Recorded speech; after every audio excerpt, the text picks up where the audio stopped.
CTV News with Maya Johnson. Good evening. Thank you for joining us. The owners of a home in Hudson are suing the previous owners for nearly $500,000.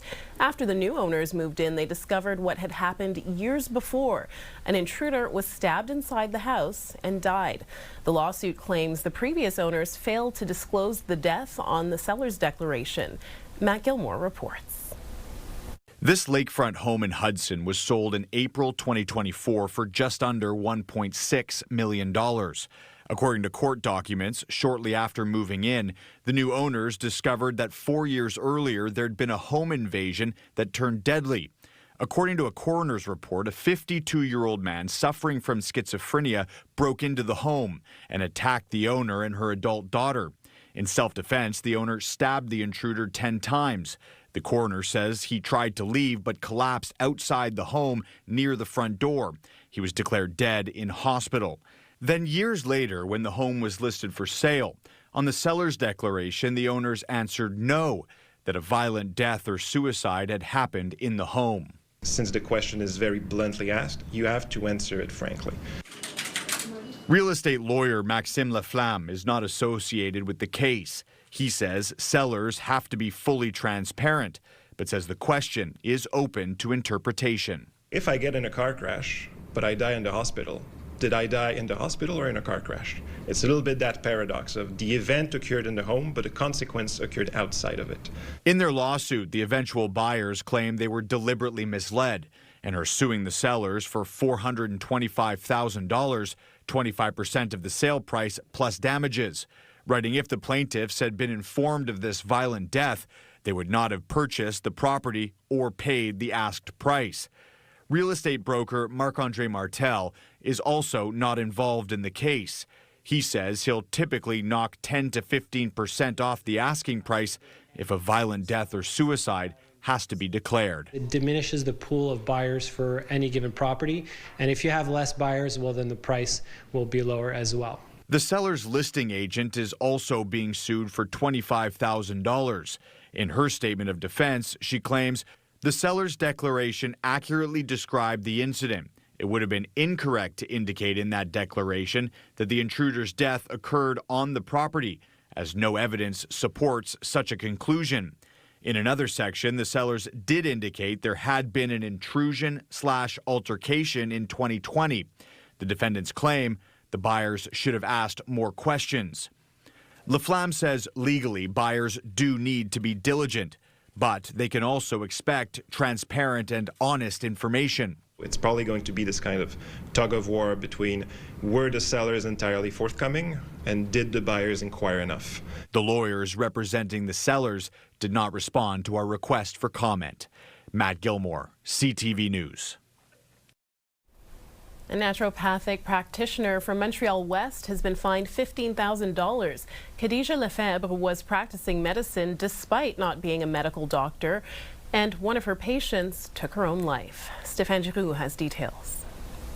Khadija Lefebvre pleaded guilty to 3 counts of providing a medical diagnosis, prescribing medicine, and not holding a medical license.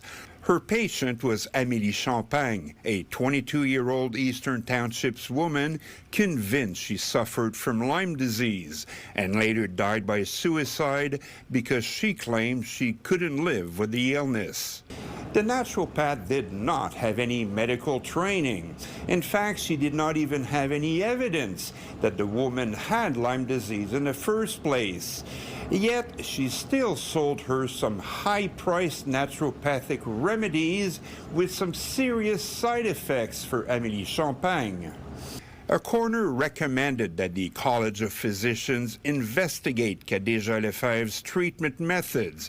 The college recommended 11 charges. The woman accepted a plea deal today on 3 of the charges and has agreed to pay a $15,000 fine. She was not present in court and was instead represented by her lawyer. The College of Physicians said it was satisfied with the ruling. We ask patients to be suspicious of miracle treatments, and they should always question the training and competence of someone before seeking such treatments. One of Quebec's association representing naturopaths says they've always lobbied for their own professional order. There's no regulation in Quebec, so anybody can call themselves naturopaths, even if they do 1 weekend of training. So this is why we're asking this regulation, so to create a college or something that will help us define the training and the competency and the act that we can practice. The coroner also raised doubts about two medical doctors who also treated Champagne, Lynn Desautels and Sophie Michaud. According to the coroner, they both diagnosed the disease despite the absence of clear evidence. Stéphane Giroux, CTV News. Montreal's Public Health Department says someone with measles visited the city and could have infected others during their stay. The person went indoor golfing at Liberty, then went to the casino and was a guest at the SFX Old Port Suites. Measles is highly contagious. Anyone at those locations on April 17th and 18th could have been exposed and should be looking out for symptoms until May 9th. A Verdun family is homeless after their apartment was damaged by a fire last week. Police arrested a man and he was charged with arson, but one of the victims says police could have handled the situation differently. Matt Grillo explains. Since Friday, Justin von Bornhoft, his partner and 3 children are living at a hotel. Just after 3 o'clock Friday, they were rushed from their home. Police alerted them to a fire in their neighbor's apartment on Moffett Street in Verdun. You kind of just watch your place go up in flames and smoke and not sure what's going on. Montreal police say they were called to the scene around 1:15 in the afternoon because a man was in crisis. Police allege the man then set fire to his apartment 2 hours later. Living next door to that apartment, Justin says his home was damaged by smoke and water. Realization that you're not going back to your place anymore, like getting to having to think that like where you slept the night before, you'll never sleep again. Like that was a hard one. He's speaking out because he thinks police could have handled the intervention differently. Justin says officers did not appear to de-escalate the situation.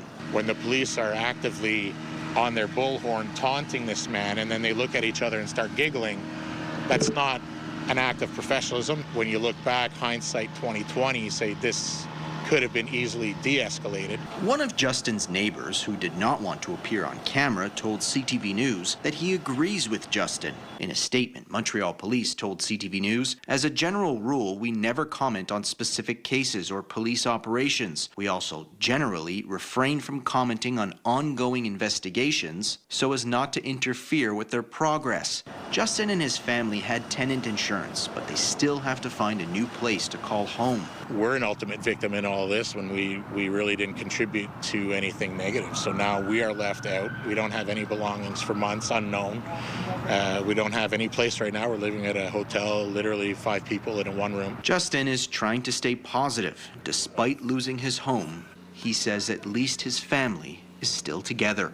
Matt Grillo, CTV News. Montreal has ended its biannual mobile collection of household hazardous waste. The city is directing residents to its eco-centers instead. The move is meant to save money, but it's raising concerns that this kind of waste could end up in landfills. Here's Denise Roberts. Those looking to do a little spring cleaning and clearing out those hazardous materials that don't belong in the bin will need to go further than the curb this year, as the island of Montreal is scrapping its biannual hazardous waste collection service.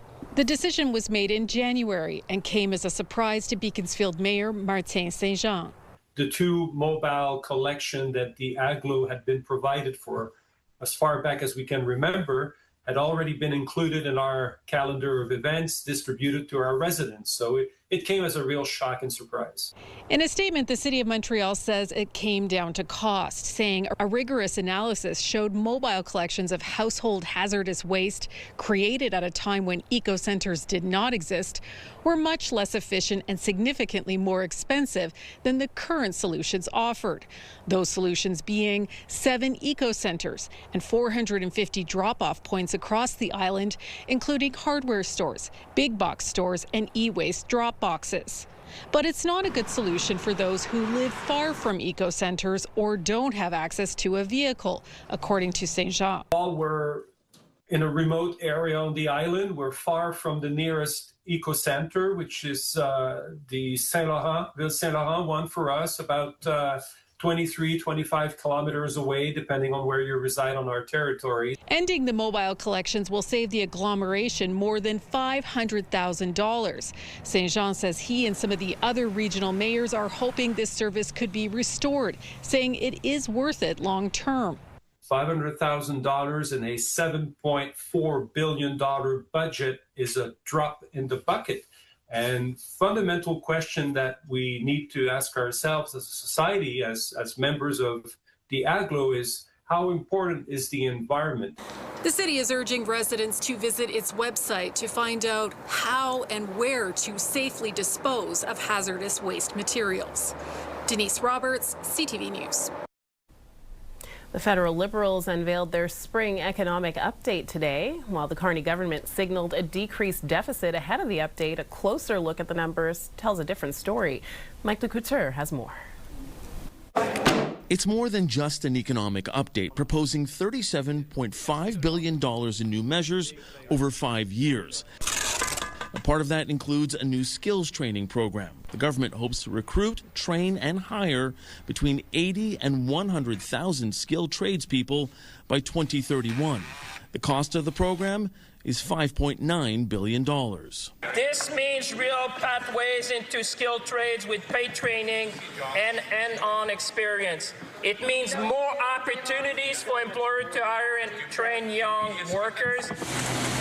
While the deficit was $11 billion lower this year compared to last fall's projection, the long-term outlook is largely unchanged, with no path to balance for the next 5 years. And the deficit will remain over $50 billion into the 2030-31 fiscal year. Today's Liberal fiscal updates brings more costs, more debt, and more bills on the national credit card. This Prime Minister is just another Liberal. Royalties from high oil prices are contributing to government revenues, but Canada is facing fiscal headwinds from the ongoing trade war with its largest trading partner. Together, we can chart a path forward to the fog of uncertainty, because Canada has what the world wants and increasingly needs.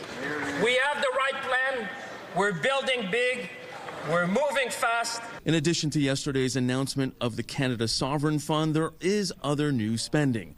$755 million over 5 years to support Canada's sports system, including Olympic athletes, and $4.3 billion for Indigenous communities. There is one pocketbook measure Canadians could feel. The government is reducing the contribution rate for the Canada Pension Plan.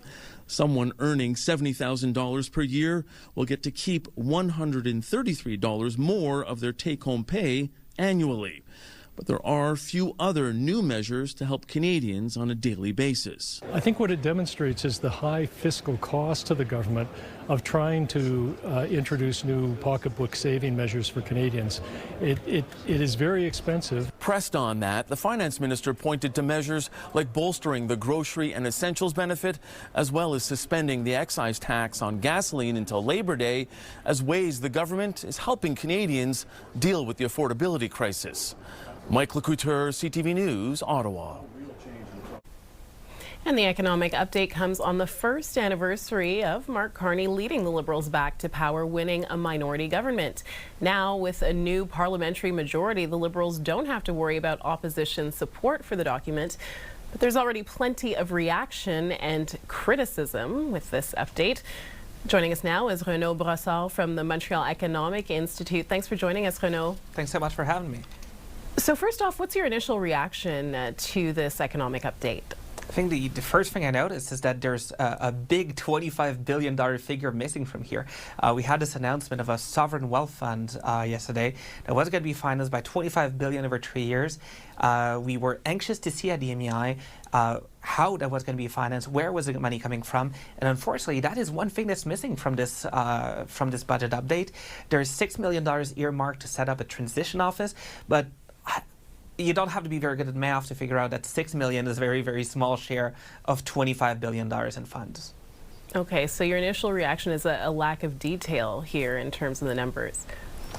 There's a lack of details for that, especially as it is going to have an impact on our fiscal situation for the next couple of years. You know, when the government tells us that we're going to have a $50 billion deficit 5 years from now, is it still going to be $50 billion, or is it going to be affected by this new fund, this new borrowing that the Carney government is planning to do to be able to subsidize more firms?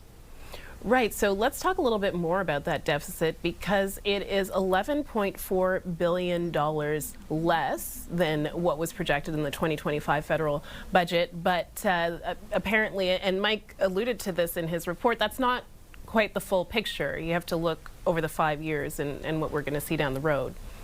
Absolutely. And look, it's good news that the deficit is down. Now, the deficit is down for last year. That was a 25-26 budget. As of April 1st, we started 26-27 financial year. The deficit is down, but it's down by $100 million. This is good, but if you look at the spending and if you look at the revenues, you see that revenues are up by billions of dollars. Unfortunately, spending is also up by billions of dollars. So what this shows us is that this is a government that is seemingly just as spendthrift as the previous one. And so whenever it gets new revenues, it finds the urge to spend that new revenue right away instead of trying to bring the budget back to balance and stop putting so much more debt on our collective credit card. And finally, it seems there's not as much as some were expecting in terms of relief for the rising cost of living. A lot of Canadians right now struggling with the basics, paying for gas, paying for groceries. You're absolutely right, and I think it's important to know that the suspension of the excise tax on gasoline, it's a good step in the right direction. You know, the price of gas has gone up very, very fast. The price of groceries has gone up very fast. Offering that 10 cents a litre relief to families is a good step in the right direction. But the federal government is still making a lot of money because of the increase in the price of oil. Whenever we go fill up our cars, 5% of that price, including all the other taxes, is collected by federal government through the goods and services tax. There's another part that's collected by the provincial government.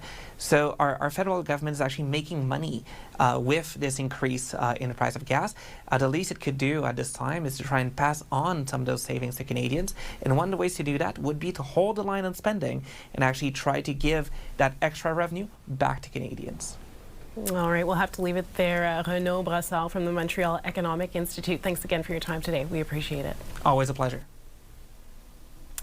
Quebec-based Simon's department stores is expanding. The company has just announced it will open its 20th store in Canada, its second in British Columbia. The $55 million store will open at the CF Pacific Centre in downtown Vancouver in the fall of 2027. Simon's CEO Bernard Leblanc says the move is partly due to the recent departure of some retail giants, including Nordstrom and the Bay. Well, Hudson's Bay leaving the market was a sad story for everyone. Obviously, it impacts many employees and families. At the same time, it offers opportunities for other retailers potentially to service those clients. We are Canada's oldest privately held company. We've been around since 1840. We've been growing very steadily. We're prudent and very thoughtful about how we expand. And this presence in downtown Vancouver is no different. We have a very unique mix of private label product as well as discovery and national and international brands that we bring to market. Simon's was founded in 1840 and is Canada's oldest privately held company. The Montreal Cataract Institute in Saint Laurent treats 18,000 patients every year, and the wait time to get that surgery is shorter and better than the national average. Christine Long got access to the institute and a surgery. This burns a little bit, ça brûle. Inside one of the 7 operating rooms at the Montreal Cataract Institute, Ophthalmologist Georges Durr is finishing the minutes-long procedure. We use a microscope to do small incisions in the eye, and we use the ultrasound to break up the cataract into small pieces. We aspirate it out, and we place a lens in the capsular bag, which is the little bag that holds the cataract in place. Clouding your vision, cataracts are common in aging populations. On a typical day here, 70 patients are seen, restoring vision to 121 eyes, says Dr. Mark Cohen. It's over 500,000 cataracts per year in Canada that are operated, over 100,000 per year in Quebec. So there's just a big weight on the system. There's 3 times more cataract surgeries than any other type of surgical procedure out there. Pierre Willette says in Canada, the average wait time is 16 weeks for surgery, but not here. We're more like 10 to 12 weeks waiting time to do the surgery. And quicker we do the surgery, better the patient will be, safer, avoid like falling down or not seeing well, and so we're improving their quality of life. Super specialized means several area hospitals send their patients here for treatments that are covered under Quebec's health insurance, which allows hospitals like Lakeshore, Lachine, and St. Mary's to redirect their resources to other complex procedures. We help with all these patients waiting to be operated. They were very happy to try this new experience, which never happened in Canada. And fortunately that we succeeded, and we showed them that we can be even more efficient than in the hospitals. Cataract surgery only takes a few minutes, but can change lives. And when we get the surgery done, this is where they realize that, wow, it's a game changer. Christine Long, CTV News. Coming up, a new approach to policing in Laval. That experience brought me a different way to do my patrol right after. From undercover police officer to the first female chief, a 23-year veteran shares her vision for the Laval police force. And in Washington, a welcome fit for a king and queen from the president and the first lady. King Charles and Queen Camilla were welcomed to the White House today. Their historic state visit comes at a time of strained relations between Donald Trump and the UK government over Iran. But all of that was put aside today. Joy Melvin reports. A grand show at the White House, pomp and ceremony, pulling out all the stops for the royals. Even on America's 250th anniversary of breaking away from Britain, the president adores the monarchy, and so did his mother. She loved the royal family, and she loved the Queen. I also remember her saying very clearly, Charles, look, young Charles, he's so cute. It's my mother.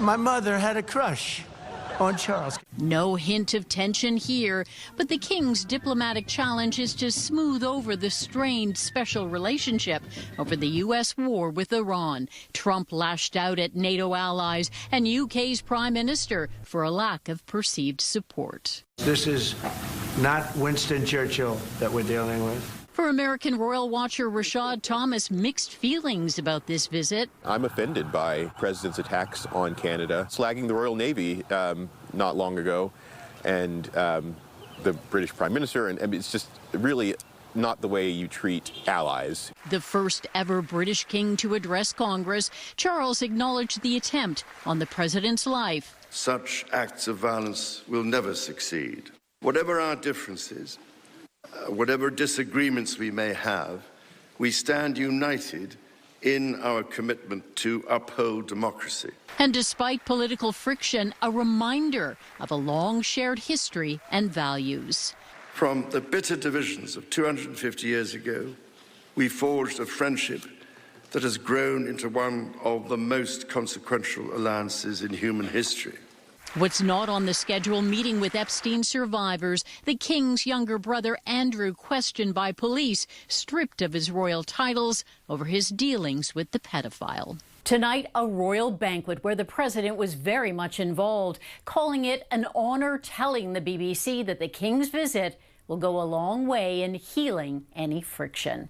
Joy Melvin, CTV News, Washington. At least 15 people are dead after a train crash in Indonesia.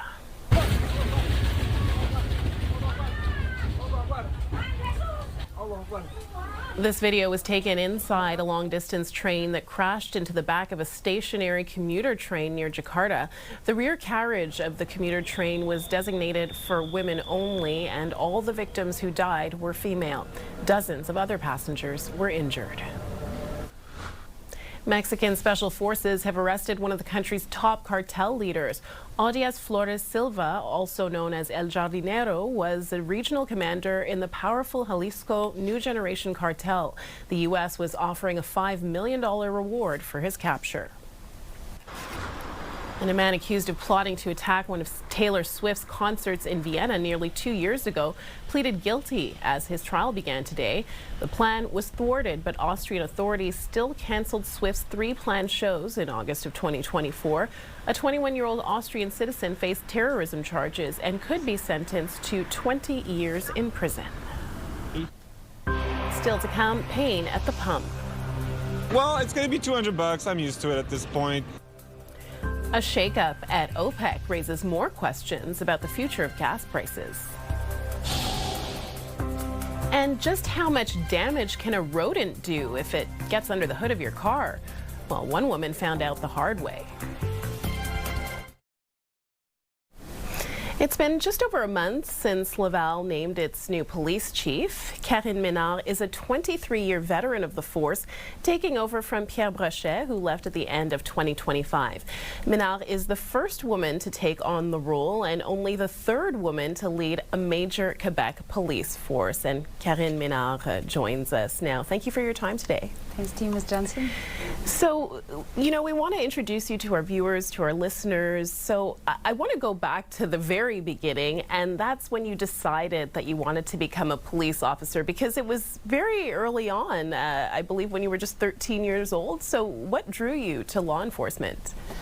Actually, I've been curious, you know, about human relation very at a young age, and then I've decided to go to that profession for sure, for the action and the diversity of the profession we can get in that only one career. So as you said, I've been through a different function, different jobs in the same police corps. So yes, I've started on the patrol, and as you said, I went as an undercover agent, but right. The story didn't end there, and I've continued in many other functions in the Laval Police Department. Yeah, we were having a chat just before we were on air about some of the undercover work that you did at the start of your career. So take us into that. You know, you've been able to infiltrate and really see the underbelly of the organized crime world up close. How has that better prepared you for this role? Actually, it helps me to understand more different people we work with. You know, a city is full of different people, and those people, you know, being involved with organized crime in drugs concerns and any other, you know, any other ways of living. Mm-hmm. Impressed me at first, because we can work with them, we can work in repression, but also in prevention, and that experience brought me a different way to do my patrol right after. So as I said, I went at the prevention squad right after, okay. Which brought me working with communities, schools, school boards, and health services, and I think that this really early in my career helps me a lot to understand more different ways to do our mission. Okay, so it sounds like it gave you a different perspective, and then you were able to apply some of what you've learned, perhaps working with youth that could be pulled towards organized crime or criminal activity at a young age, but could be shown a different way. That is correct. Okay, so I guess that's one of your priorities then, or tell me if it's something different. Is tackling organized crime at the top of the list? working on criminality against people and against properties is our main concerns now. We work with youth implication in violence since 2022. We work on the Paradox project, and we've talked about this a few months ago that it is a main concern to keep our kids away from criminality and from temptation, to be involved in extortion, or as we spoke earlier, those attacks against businesses, restaurants, and people. Right. So it's public safety is a concern not only for the police but with partners. So this is what I want to do with the teams. We have a lot of expertise in Laval Police Department, which impressed me every day. So I want to recognize that specific work that we can do, but I want to do it also with the partners, and I want to put the intelligence-led policing model in the center of our way to work. So this is what I can say for now. All right, we will have to leave it there. Karine Ménard, Laval's new police chief, thank you again for your time today. We appreciate it. Thanks to you. Have a good day. Weather brought to you by Gratianscaf. Second pair is a gift event including designer frames. A second pair free for a limited time. Well, it was another warm day that began sunny. Tomorrow, we're not going to see much sunshine, but we will be seeing some rain. Details in a moment. In addition to that, it was warm. And just how warm was it? Well, the numbers don't lie. We saw a daytime high of 24 degrees. That is 10 degrees above our seasonal 14, and even our overnight low was 11, and normally we'd be around 4. Now this 11 is actually what we're going to see overnight tonight, so we're holding on to some of the warmth today as we head into tomorrow. Now this is what else we're forecasting over the next 24 hours.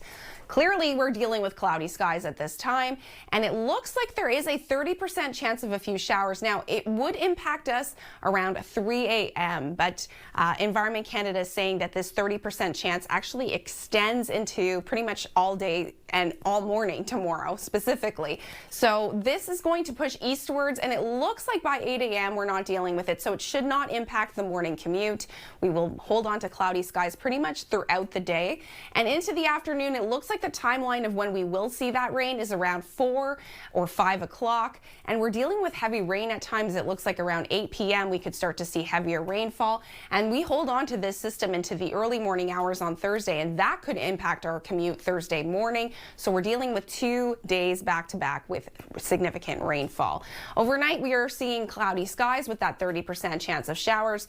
It looks like we won't see the rain until later in the day, cloudy to start, and we will hit a daytime high tomorrow of 16 degrees, still warmer than our seasonal 14, but not as warm as it was today. We're expecting around 12 millimeters of rain tomorrow, and it looks like on Thursday we could see an additional 7 with a high of 11. Friday, we get a break from the rain. We're calling for cloudy skies and a high of 10. Holding on to 10 degrees for Saturday, but a mix of sun and clouds, so the sunshine returns. There is a 30% chance of showers on Sunday, a high of 12, and this time next week we could see 5 millimeters of rain. A blow to OPEC today, with the United Arab Emirates leaving the oil cartel. The UAE is OPEC's third largest oil producer. As Geneviève Beauchemin reports, the move is raising questions about OPEC's future and what it could mean for gas prices. Another plot twist in the story of gas prices' wild ride, with a shakeup at OPEC. As of May 1st, the United Arab Emirates will be out of the oil exporting group, and the impact of the UAE's exit, say analysts, is still to be determined. UAE wants to increase its output, but that's going to take time. Of course, getting into market is still a real challenge with that blockade of the Strait of Hormuz. So the volatility, unfortunately, and the sustained high prices, I think those are going to last for a while. Well, it's going to be $200. I'm used to it at this point. And Fizhang says he hasn't noticed the tax holiday Ottawa brought in to cushion the blow of rising costs. Is there? There's supposed to be a tax holiday? The excise tax holiday came into effect more than a week ago. The government estimated it would save Canadians about 10 cents a litre at the pump. But with negotiations over the Strait of Hormuz deadlocked, the price of oil worldwide has steadily risen in the past week. And so here's a look at how the tax holiday may be cushioning the blow. On April 14th, when Ottawa announced the cut, the national average was around 176 cents a litre. On April 19th, the day before the move came into effect, the price 174. April 21st, 164 cents a litre, the lowest price this month. Today it's back up to $1.75 a litre, around 9 cents lower than the highest price this year. Now all this as south of the border, Americans are paying the highest price at the pump in 4 years. That was in April 2022, shortly after Russia invaded Ukraine. Some drivers putting in a lot of kilometers say 10 cents a litre is small comfort. But 10 cents is not... But to others, anything helps as costs add up. There's still plenty of time for the price of gas to go up and down before the tax holiday ends. That's slated for September. Geneviève Beauchemin, CTV News, Montreal. Well, it's expensive enough having a car these days, and it's even worse if a rodent manages to get under the hood of your car. As Pat Foran reports, they can cause thousands of dollars worth of damage. I'm just kind of at a loss for what to do because there's squirrels everywhere. Laura McNulty of Rockton had a 2019 Kia Sorento. Last fall, she noticed squirrels had built a nest in the engine compartment, chewing wires and other car parts. There was $7,500 worth of damage from rodents that had chewed through a whole bunch of wires and everything. After paying $7,500 in repairs, she decided to get a 2025 Volkswagen Atlas. But last month, the same thing happened again. This time, the repairs were $6,000. It's been a lot of money, a lot of time, a lot of inconvenience, and we don't have answers as to what to do. Some telltale signs you have rodents under the hood. You may see scratches, chewed wires, droppings, and nesting materials. They just tear the car up. Mice may enter your car through air vents. We noticed some debris down on the floor of the vehicle, a little bit of a smell. We went right to the pollen filter, and sure enough, that's where we found the mouse's little home. You'll need to clean and inspect the vehicle. We want to clean it up and disinfect it. We need to take care of any repairs that need to be done due to the mouse being in the car, and then we need to prevent it from happening in the future. You definitely don't want to use a vacuum cleaner because it turns all that stuff into airborne contaminants, then you can breathe them in and cause respiratory problems. Then you want to disinfect the area, replace that pollen filter with a brand new one, and put everything back together.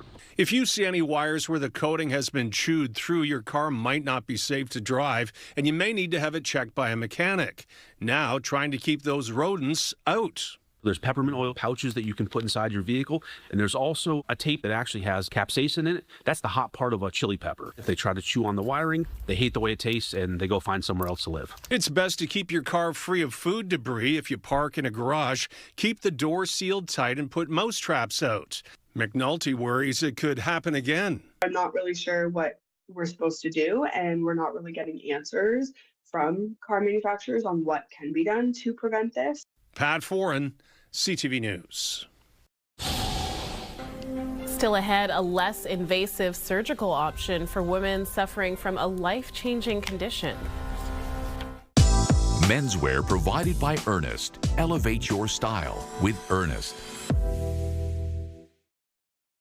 Your Health, brought to you by Gratian Scaff's second pair is a gift event including designer frames. A second pair free for a limited time.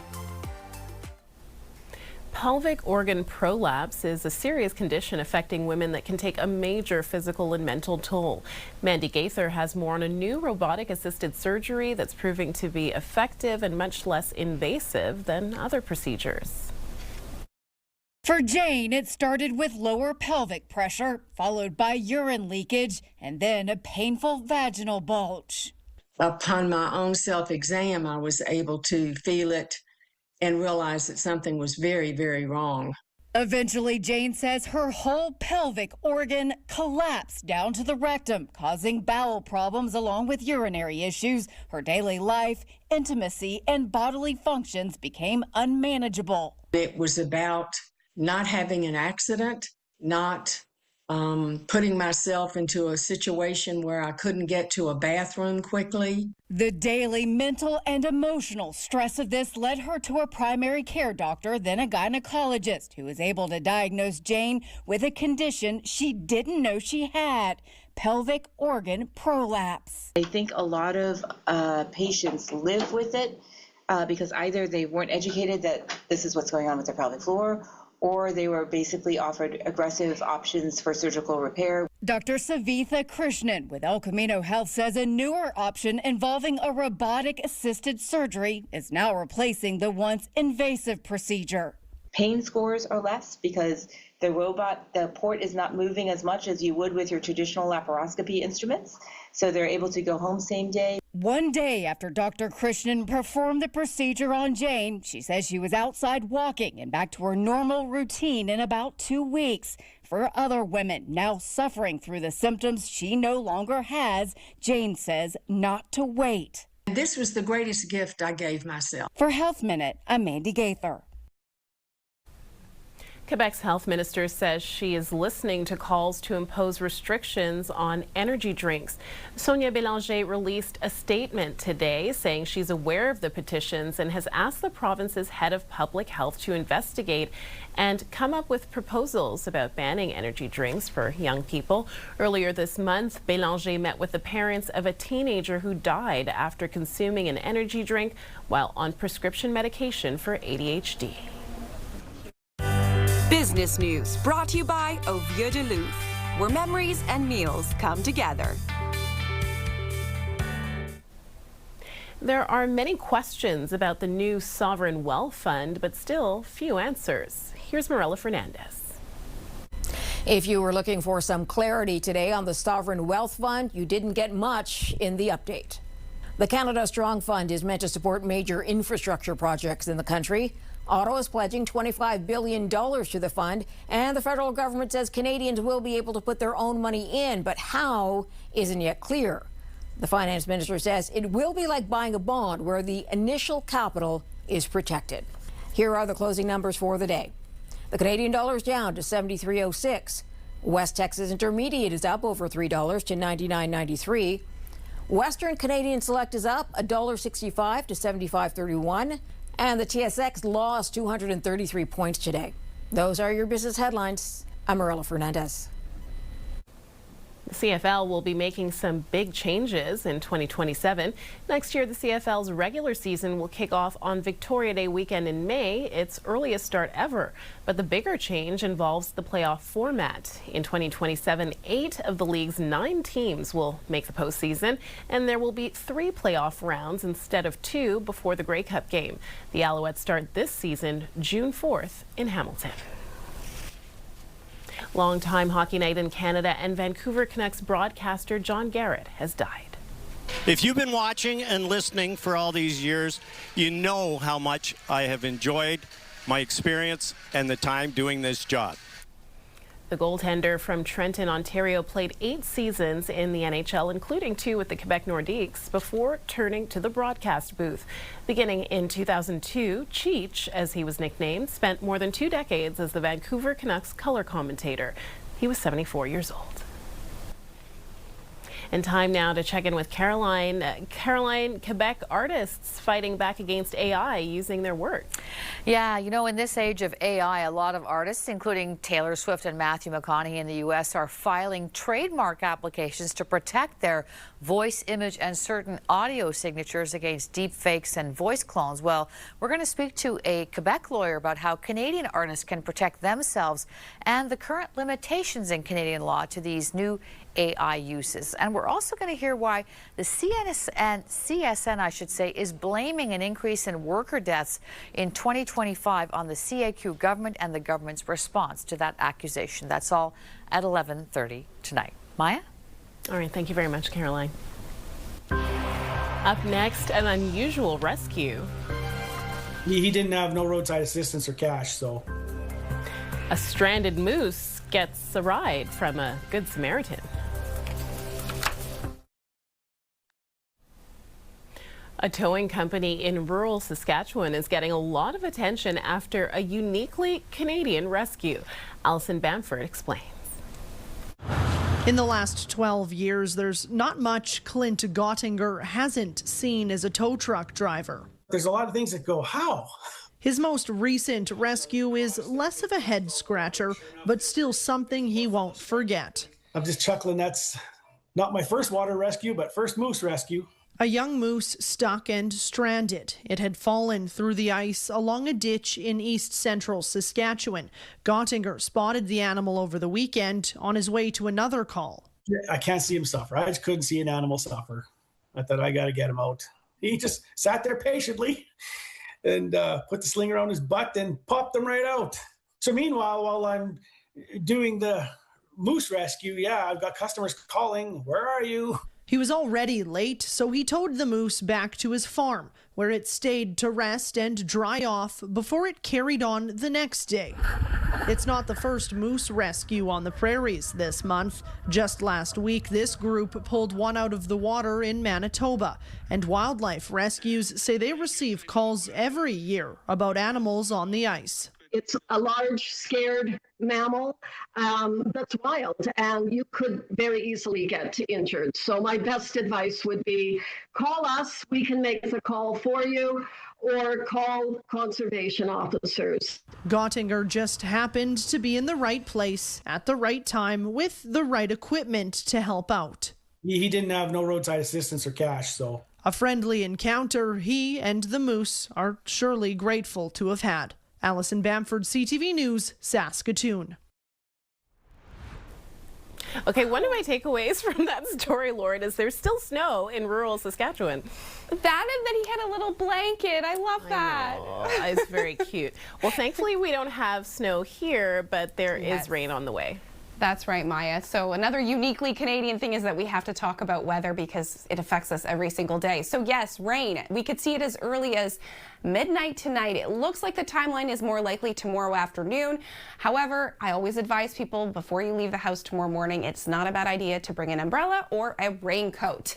On top of that, we are seeing a warmer night, 11 degrees, cloudy skies to start, and we could see around 12 millimeters of rain, and it looks like that would start around 5 o'clock, going pretty much until Thursday morning, and tomorrow's high, 16 degrees. Thanks, Lauren, and thank you all for tuning in. Have a good evening, and we will see you again here tomorrow.